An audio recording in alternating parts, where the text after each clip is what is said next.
Bonjour mes amis, que Dieu vous bénisse tous au nom du Seigneur Jésus. Et nous allons méditer sur la parole de Dieu. Nous allons méditer. Lorsque nous méditons dans la parole de Dieu, nous absorbons les pensées de Dieu. Lorsque nous absorbons, buvons les pensées de Dieu, nous buvons l'esprit de Dieu.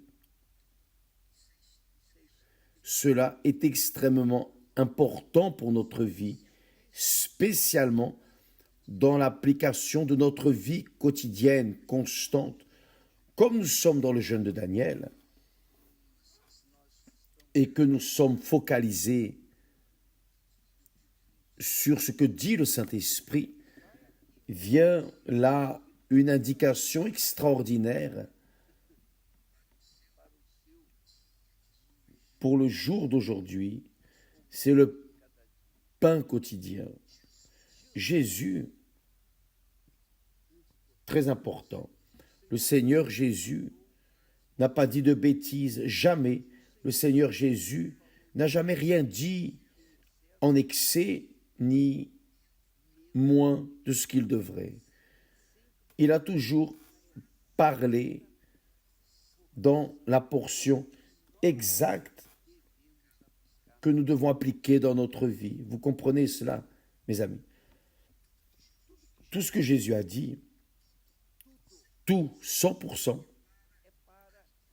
est pour alimenter à 100% notre âme, pour que notre esprit soit conscient ou soit conscient de ce que l'on doit ou l'on ne doit pas faire, ce que l'on doit ou ce que l'on ne doit pas penser. Donc, tout ce qui est écrit dans les Saintes Écritures est pour notre bien-être. Ce n'est pas pour le bien-être de Dieu, non. C'est pour notre bénéfice. C'est pour notre bien-être. Tout ce qu'il nous a donné est pour notre bien. C'est pour cela que Jésus a dit, « Je suis venu pour que mes brebis aient la vie et qu'elle l'ait avec abondance. » Il est évident que lorsque la personne comprend le Saint-Esprit, elle comprend que cette vie en abondance ne concerne pas ce monde, parce que la personne n'a pas l'Esprit de Dieu. Mais quand la personne a le Saint-Esprit, elle comprend clairement que le Seigneur Jésus parle de la vie éternelle, car la vie abondante ici sur terre, pour plus abondante soit-elle, arrivera un moment où elle terminera, n'est-ce pas? Donc, la vie en abondance que Jésus promet concerne l'éternité qui ne termine jamais.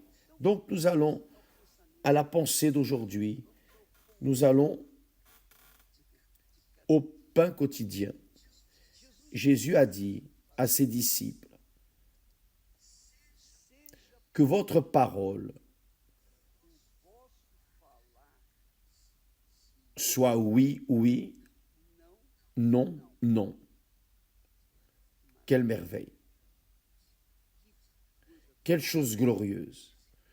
C'est-à-dire que nous devons modeler notre caractère en accord avec le oui ou le non.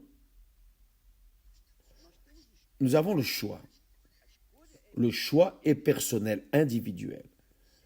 Donc, c'est vous qui faites votre choix pour vous. Donc, dans vos choix, dans nos choix, nous disons oui ou non. Nous devons avoir ce comportement, cette sagesse, oui ou non. On ne peut pas être entre le oui et le non. Cela doit être oui, oui, a dit Jésus. Non, non. Ça, c'est le caractère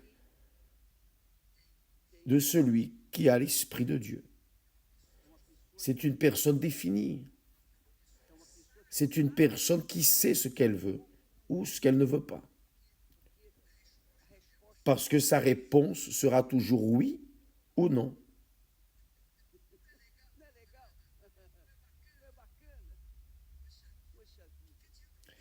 À quoi bon la personne avoir toutes les formations intellectuelles, mais si elle est une personne qui vit entre le oui et le non, moitié ici, moitié là, mi-figue, mi-raisin, à quoi bon à la personne avoir des diplômes scientifiques, être une personne extrêmement capable, mais si son caractère est toujours entre le oui et le non,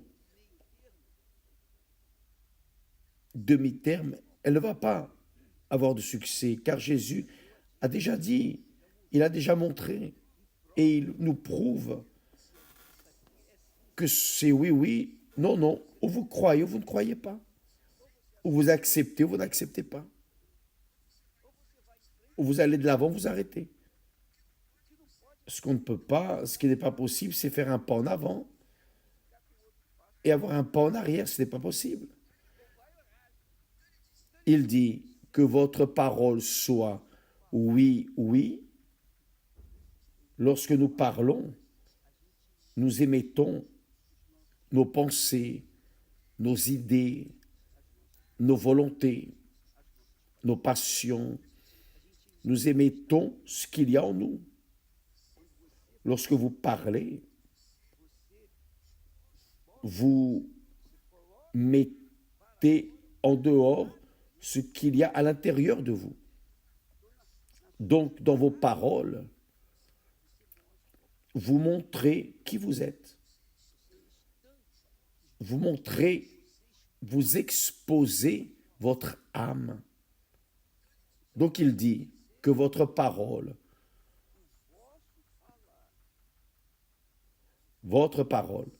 soit oui, oui, non, non. Ce qu'on y ajoute vient du malin. Donc quand la personne sort de cette règle, elle entre déjà dans la règle du mal. C'est pour cela que les personnes souffrent. Elles souffrent parce que l'être humain décide toujours une chose et soudainement, non, non, je ne veux pas. Et il revient en arrière. Et après, il désire de nouveau. C'est-à-dire cette personne, vous savez, cette personne indécise, la personne qui n'a pas le caractère de Dieu. Jésus n'a jamais dit en plus ou moins.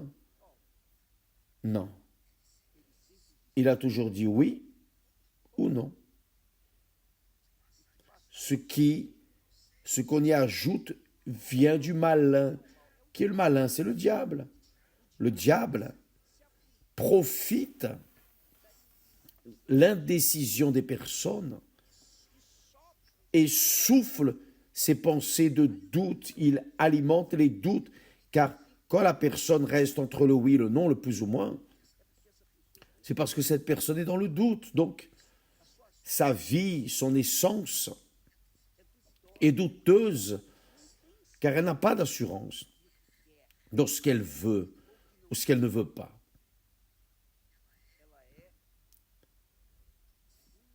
Elle est incertaine et cela montre qu'elle vit comme par exemple de l'anxiété. La personne reste anxieuse. Pourquoi reste-t-elle anxieuse? Pourquoi restons-nous anxieux? Pourquoi l'être humain est anxieux? Parce qu'il veut réaliser une chose, il veut voir une chose, veut prendre possession de quelque chose, mais reste cette chose pour d'ici peu, pour demain, parce que la personne n'a pas de conditions de pouvoir pour prendre possession de cela au moment, à l'instant où elle veut. Donc la personne désire prendre possession de quelque chose. dans le futur. Et quand la personne reste dans cette indécision de vouloir prendre possession, mais de ne pas pouvoir, car parfois la personne veut quelque chose qui, humainement parlant, est impossible. Mais elle veut, elle insiste. Donc cette personne devient anxieuse. Elle veut tout réaliser au moment, tous ses problèmes, elle veut les résoudre au moment. Elle est décidée pour résoudre les problèmes à l'instant, mais elle ne le peut pas car cela dépend des autres. Et les autres dépendent aussi du va ou pas. Donc elle reste, elle tombe dans la roue du mal. Elle se soumet aux caprices du mal. Car le mal oblige la personne à faire exactement, à penser, faire et agir en accord avec lui. Et la personne reste sans tranquillité. Elle reste entre l'un et l'autre, plus ou moins comme ça. Jésus a dit que votre parole soit oui, oui, non, non. C'est fini, juste ça. Combien de fois je dis nous tous, moi aussi je suis inclus. J'ai le Saint-Esprit. Je sais qui est avec moi, je sais que Dieu est avec moi. Je connais celui qui est avec moi, mais à cause des situations, des controverses, des problèmes, qui parfois ne sont même pas mes problèmes, normalement, sont des problèmes des autres. Mais nous voulons aider et parfois nous gênons même. Nous empêchons que la personne soit aidée parce que nous restons aussi indécis en relation à aider et parfois à gêner, enfin.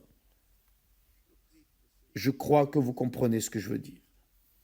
Donc il dit que votre parole soit oui, oui, non, non. Je peux vous aider, je peux vous aider. Non, je ne peux pas vous aider. C'est comme ça. On va voir, peut-être, si vous faites cela, vous avez mis le si devant, il va y avoir des problèmes. Parce que cela entraîne le doute. Et ainsi sont beaucoup de personnes. D'ailleurs, l'être humain est ainsi. Lorsque l'on dit si, Jésus dit le si souvent, mais pas lançant des doutes. Il met le si comme une option. Oh, si vous faites ça, telle chose va arriver. Si vous obéissez, vous serez bénis. Si vous désobéissez, vous serez maudits. Pas par moi, mais par vos propres décisions. Donc c'est ainsi. Il existe le si. Oui, bien sûr, que Jésus a dit, mais en nous donnant le droit de choisir, oui ou non. Que voulez-vous? Je veux, oui. D'accord, alors va de l'avant.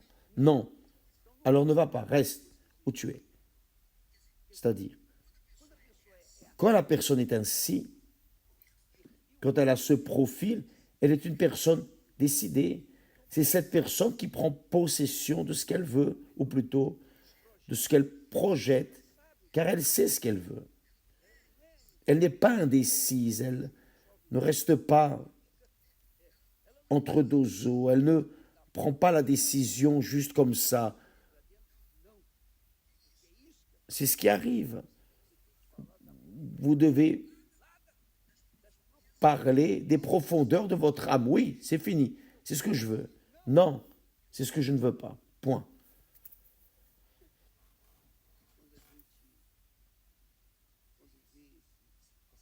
Et quand nous voyons cette parole ici, viennent à la pensée tout de suite le mariage, car dans le mariage, nous devons dire oui ou non, n'est-ce pas? C'est facile de dire oui, c'est facile de dire non. Et vous aurez des conséquences lorsque vous direz oui ou lorsque vous direz non. Et si vous dites plus ou moins, alors le mal a déjà accès à vous. Car vous n'avez pas pris l'attitude, vous n'avez pas pris l'attitude de foi. La foi, c'est la certitude, la conviction, c'est une chose très personnelle. Je peux parler de foi, je peux enseigner la foi, je peux passer l'esprit de la foi, mais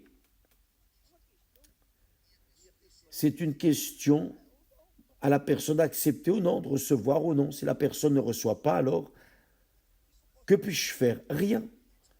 À quoi bon prier? Rien. Donc, mes amis, voyez comme est glorieuse la parole de Dieu, ses enseignements, car c'est un enseignement simple, facile, très simple, mais parfois, pour nous, c'est difficile, car nous vivons ou nous sommes dans une atmosphère qui n'est pas tranquille, une atmosphère de manque de paix, une ambiance remplie de conflits. Donc la personne reste là au milieu de cette tempête, enfin. Et là, elle reste indécise. Mais ici est le secret d'une vie bénie, que votre parole, votre conduite, votre compréhension, oui, oui, non, non. Ce qu'on y ajoute vient du malin. À un autre moment, Jésus a dit, car par tes paroles tu seras justifié, et par tes paroles tu seras condamné. Nous parlerons de ça plus tard, un autre jour. Mais ça, c'est la parole que Dieu a mise à notre disposition pour obéir ou pas. Que Dieu vous bénisse, mes amis. J'espère vous avoir aidé, contribué. C'est écrit ici. Matthieu chapitre 5, verset 37. Confirmé dans votre Bible. Que Dieu vous bénisse tous et à demain au nom du Seigneur Jésus-Christ. Amen. On va dans cette foi, dans cet esprit. Oui, oui, non, non. Ce qu'on y ajoute vient du malin. Dieu vous bénisse.